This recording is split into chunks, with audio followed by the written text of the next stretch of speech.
প্রিয় ছাত্রছাত্রীরা, স্যামস ক্লাসরুমে তোমাদের স্বাগত। আজকের এই পর্বে আমি ভাষাবিজ্ঞান ও তার বিভিন্ন শাখা প্রশাখা থেকে প্রথম যে চ্যাপ্টার সেটা নিয়ে আলোচনা করব। ভাষাবিজ্ঞান কাকে বলে? ভাষাবিজ্ঞান হলো তার ভাষার বিজ্ঞান। ভাষাবিজ্ঞান হলো ভাষার বিজ্ঞান।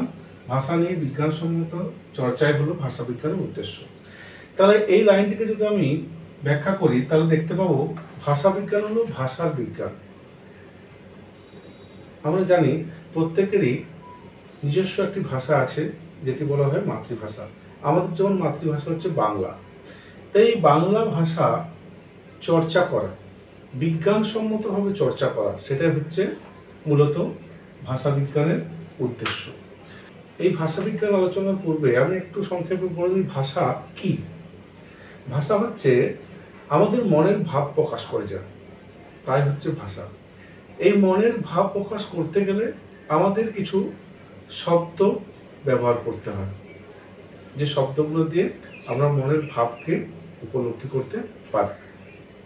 এখন শব্দ ছাড়া কি কোনো ভাষা হয় না? শব্দ ছাড়াও ভাষা হয়। যারা বোবা, কালা, তারা তো কথা বলতেও পারে না এবং কথা শুনতেও পারে না। তখন কি তারা মনের ভাব প্রকাশ করে না? নিশ্চয়ই করে। তাদের সংকেতে, তাদের চিহ্নতে, আকার ইঙ্গিতে ভাষা ব্যবহার করে। আমাদের যেটা মুখ্য আলোচ্য বিষয় সেটা হচ্ছে আমাদের শব্দ, যেগুলোকে আমরা বলতে পারি ধ্বনি বা বর্ণ, সেখান থেকে শব্দ, পদ, বাক্য, এভাবে। এখন এই ভাষা বিজ্ঞান এমন একটা বিষয়, অন্যান্য যে বিজ্ঞান আছে আমরা ভাবি যে বিজ্ঞান, ফিজিক্স, কেমিস্ট্রি এরাই নিত্য প্রগতিশীল, কিন্তু তা নয়। ভাষাও কিন্তু নিত্য প্রগতিশীল। এই নিত্য প্রগতিশীল কথাটার মানে কি? প্রতিদিন চর্চা হচ্ছে, প্রতিদিন এগিয়ে যাচ্ছে। সব ভাষায় কি নিত্য প্রগতিশীল? না। আমরা দেখেছি কিছু কিছু সময় এক একটা ভাষার খুব বেশি আধিপত্য বজায় হয় বা বজায় থাকে, আবার একটা সময় কিন্তু তাদের সেই আধিপত্যটা কমে যায়।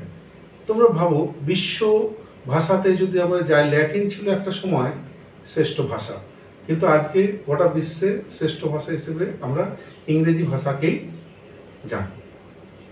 ভারতবর্ষের কথা ভাবো, সংস্কৃত ভাষা, একটা সময় সংস্কৃততেই সব ছিল। আমরা যদি প্রাচীন গ্রন্থ বেদ, পুরাণ যায়, সংস্কৃত ভাষায় লেখা, কিন্তু আজকে দেখো সংস্কৃত ভাষার চল গোটা ভারতবর্ষ জুড়ে আর ততটা লক্ষ্য করা যায় না। এখনো হয় উত্তর ভারতে কিছু কিছু পাঠ্যসূচিতে, বা যারা সংস্কৃত নিয়ে পড়াশোনা করে, গবেষণা করে, তারাই সেই ভাষাটাকে আজও এগিয়ে নিয়ে চলেছে। এই যে বাংলা ভাষা, তা এই বাংলা ভাষা কি এখনো নিত্য প্রগতিশীল? অবশ্যই। যে ভাষা আমাদের নিত্য দিন ব্যবহার করা হয়, নিত্য কাজের মধ্যে ব্যবহার করা হয়, সেই ভাষাকে আমরা নিত্য প্রগতিশীল বলবো। সংস্কৃত ভাষায় কিন্তু আমরা কথা আজকাল বলি না। আমরা সংস্কৃত কিছু চর্চা করি, ক্লাসরুমে কিছু চর্চা হয়। বাংলাটা আমরা কিন্তু প্রতিদিনের মনের ভাব প্রকাশ করতে ব্যবহার করে থাকি। তাই বাংলাটাকে আমি নিত্য প্রগতিশীল ভাষা বলে আমরা ধরে নিতে পারি। এখন এ প্রসঙ্গে আমি একটা কথা বলে রাখি, বাংলা ভাষা কি আত্মনির্ভর? সংস্কৃত কি আত্মনির্ভর? এই দুটো প্রশ্নের উত্তর যদি আমি দিতে যাই তাহলে দেখতে পাবো সংস্কৃত ভাষা হচ্ছে আত্মনির্ভর, অর্থাৎ আত্মনির্ভরশীল। সংস্কৃত ভাষাটার মধ্যে কিন্তু নিজস্ব শব্দভাণ্ডার, শব্দরূপ, ধাতুরূপ ছিল, যা দিয়ে নিজের মনের ভাব ভাষায় পরিণত করতে পারত। বাংলা ভাষা কিন্তু সেদিক থেকে অনেকটা পিছিয়ে। বাংলা ভাষায় মনের ভাব প্রকাশ করতে গিয়ে আমরা দেখেছি যে সমস্ত ভাষা বা যে সমস্ত শব্দ আমরা নিয়েছি তার মধ্যে প্রায় অর্ধেক সংস্কৃত থেকে। এই জন্য অনেকে বাংলা ভাষার জননী হিসেবে সংস্কৃতকে স্থান দিয়ে থাকেন। প্রকৃত অর্থে কিন্তু বাংলা ভাষার জননী সংস্কৃত নয়। সেটা নিয়ে আমি আরেকটা ভিডিও বানাবো, তোমাদের এই ক্লাসেই আছে।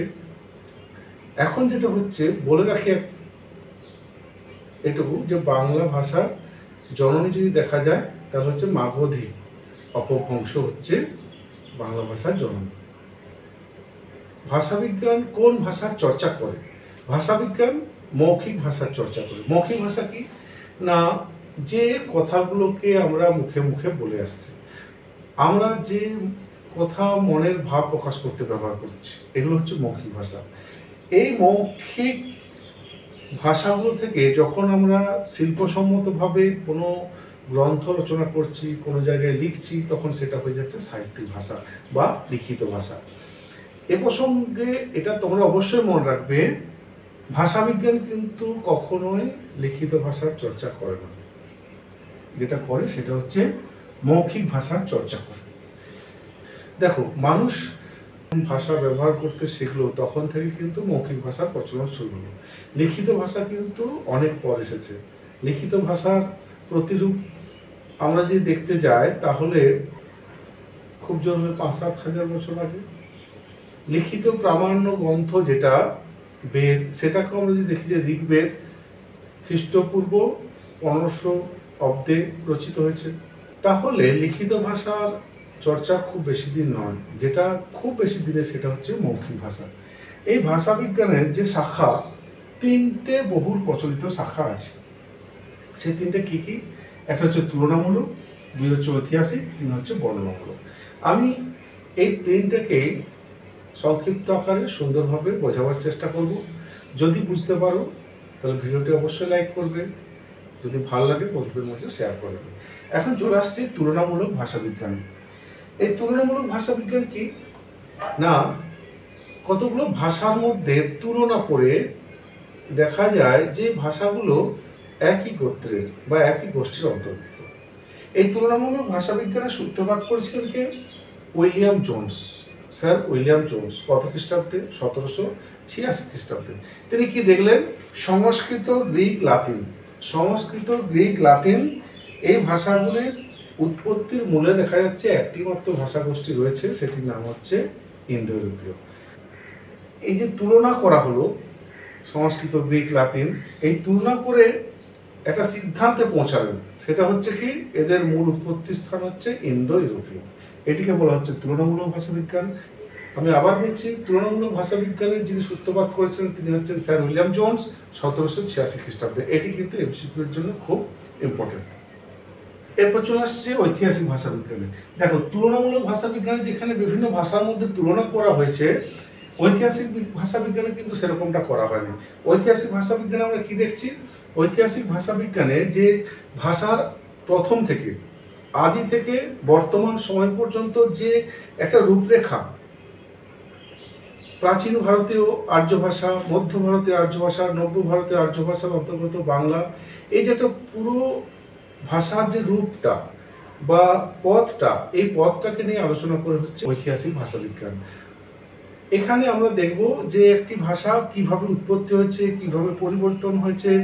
ঐতিহাসিক ভাষাবিজ্ঞানে আমরা দেখতে পাবো ভাষার বিভিন্ন পরিবর্তনশীলতা এবং বর্তমান অবস্থা। ঐতিহাসিক ভাষাবিজ্ঞানের যে রূপরেখা, সেখানে আমরা দেখতে পাবো পালি, প্রাকৃত, অপভ্রংশ, এই যে ভাষার বিভিন্ন স্তরগুলো পরিবর্তন হয়ে হয়ে একটা রূপ প্রতিষ্ঠা পেয়েছে। ধরো, সংস্কৃত ভাষায় কৃষ্ণ, সেটা অপভ্রংশ হয়ে গেল কণ্হ, এবং বাংলায় যেটা আমরা এখন বলি সেটা হচ্ছে কানু বা কানাই। এই যে সম্পূর্ণ রূপ এক একটা ধাপে ধাপে এগিয়ে এসে যে রূপটা নিয়েছে, এই সমস্ত বিষয় কিন্তু আলোচনা করে ঐতিহাসিক ভাষাবিজ্ঞান। এরপর আসছি বর্ণনামূলক ভাষাবিজ্ঞান। বর্ণনামূলক ভাষাবিজ্ঞান কিন্তু তুলনামূলক ভাষাবিজ্ঞানের মতো তুলনা করে না, ঐতিহাসিক ভাষাবিজ্ঞানের মতো ভাষার ইতিহাস নিয়ে আলোচনা করে না। বর্ণনামূলক ভাষাবিজ্ঞান বর্তমান পরিস্থিতিতে দাঁড়িয়ে গঠনরীতির বিচার এবং বিশ্লেষণ করে। বর্ণনামূলক ভাষাবিজ্ঞান 20 শতাব্দীতে ইউরোপে এবং মার্কিন যুক্তরাষ্ট্রে সূত্রপাত করেছিল।